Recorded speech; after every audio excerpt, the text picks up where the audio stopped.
పెద్దమ్మని కొడతారని నన్ను కొడుతున్నారు.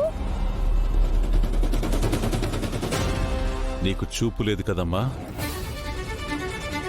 మరి నేను జానకిని కొట్టబోయి నిన్ను కొడుతున్నానని నీకెలా తెలిసింది?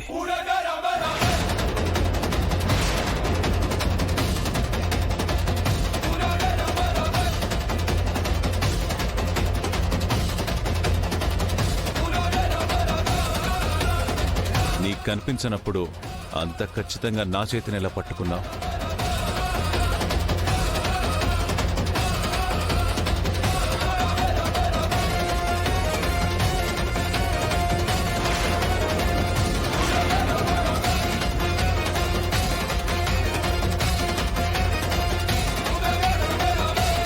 దొరికిపోయాను.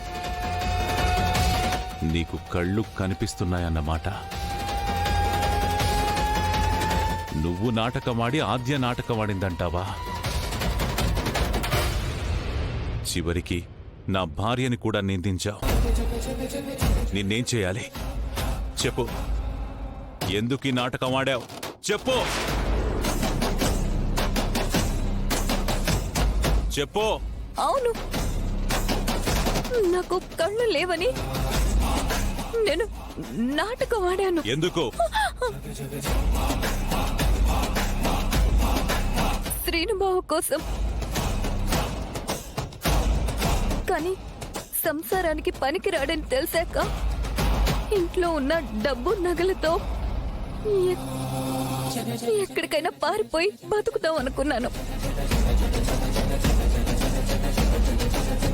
చారు, నువ్వు ఇలాంటి నిర్ణయం తీసుకోవాలనే మేము ఈ నాటకం ఆడాము.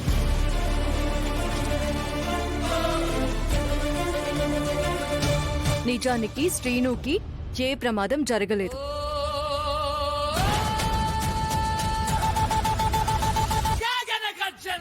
శ్రీనుని కావాలని నేనే తోసేశాను. కావాలని మేమే ఈ ప్లాన్ వేశాము. అవును, ఇలాంటి కారణం ఏదైనా చెప్తేనే నువ్వు శ్రీనును వద్దనుకుని వెళ్లిపోతావని నా కోడల ఆద్య ఈ నాటకానికి శ్రీకారం చుట్టింది. ఆ మాటలు నువ్వు నమ్మేసి నా కొడుకు నీకు భర్తగా పనికిరాడని డబ్బు నగలు తీసుకుని పారిపోయి నీకు నువ్వే దొరికిపోయావు. అది జరిగింది.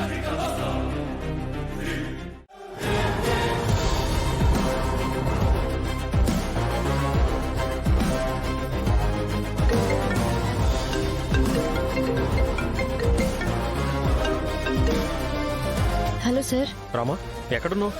చెప్పాను కదా సార్, ముళ్ళుని ముళ్ళుతోనే తీయాలని. నా రూపంలో వెళ్ళి వాసుదేవ్ దగ్గర తామరపత్రాలు తీసుకొచ్చింది. ఇప్పుడు నేను అష్మిత రూపంలో వెళ్ళి దాని ఫ్రెండ్ దగ్గర దాచిపెట్టిన తామరపత్రాలు నేను కొట్టేశాను. ఇప్పుడు అవి నా చేతుల్లోనే ఉన్నాయి సార్. రామా, నువ్వు ఇలా అనుకుంటే అలా సాధించేస్తావే? ఎంతైనా మీ ట్రైనింగ్ కదా సార్. ఈ డైలాగులు చెప్పే నన్ను ఎక్కడికి రానివ్వట్లేదు. అన్ని పనులు ఒక్కదానివే చేసుకుంటున్నావు. కనీసం వాసుదేవ్ దగ్గరికైనా నేను వస్తాను రామా. వద్దు సార్, అక్కడ కూడా నేను ఒక్కదాన్నే వెళ్ళాలి. మీరు వచ్చారని తెలిస్తే మన ఇద్దరం కలిసి ఏదో ప్లాన్ చేస్తామని వాళ్ళు పాపను ఏదైనా చూసే ప్రమాదం ఉంది. నేను తామరపత్రాలు ఇచ్చేసి పాపను తీసుకొని వస్తాను. ప్రశాంత్ని టెన్షన్ పడద్దని చెప్పండి సార్. సరే రామా, నువ్వు జాగ్రత్త. సరే.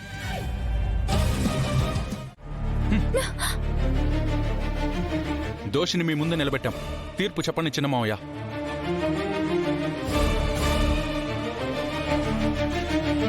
పెళ్లి పేరుతో మా ఇంటికొచ్చి మా అందరినీ మోసం చేసి గొడవలు సృష్టించి భయభ్రాంతులకు గురి చేసింది.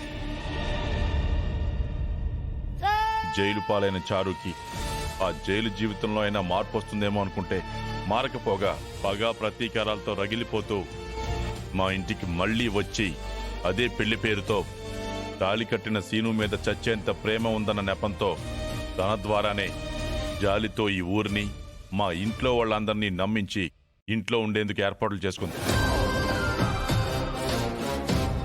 మా కుటుంబంలోని వ్యక్తి వల్లే తను కళ్ళు పోయాయన్న భావంతో ఇంట్లో వాళ్ళందరూ తన జీవితానికి ఒక దారి చూపించాలని నిర్ణయానికి వచ్చారు. కానీ అదంతా నాటకం అని మాకు తెలియదు. అంతటితో ఆగకుండా సీనుని పెళ్లి చేసుకునే అవకాశం వస్తుందని తన తండ్రిని కూడా చంపడానికి సిద్ధమై ఆ తండ్రి చనిపోయినట్టు నాటకమాడింది.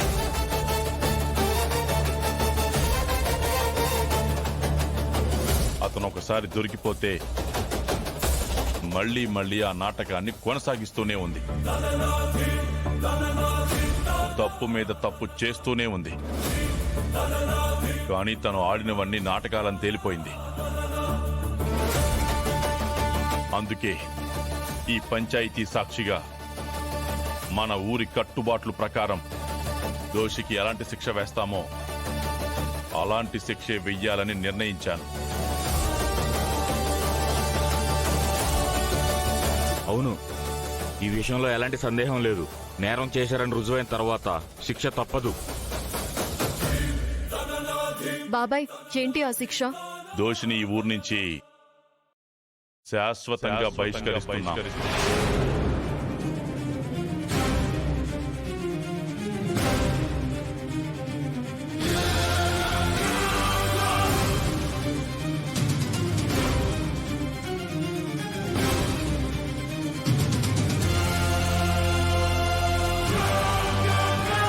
దీని ఆవేశంతో కక్కుర్తితో దాని చేతులు అదే కాల్చుకుంది. దయచేసి నన్ను క్షమించండి.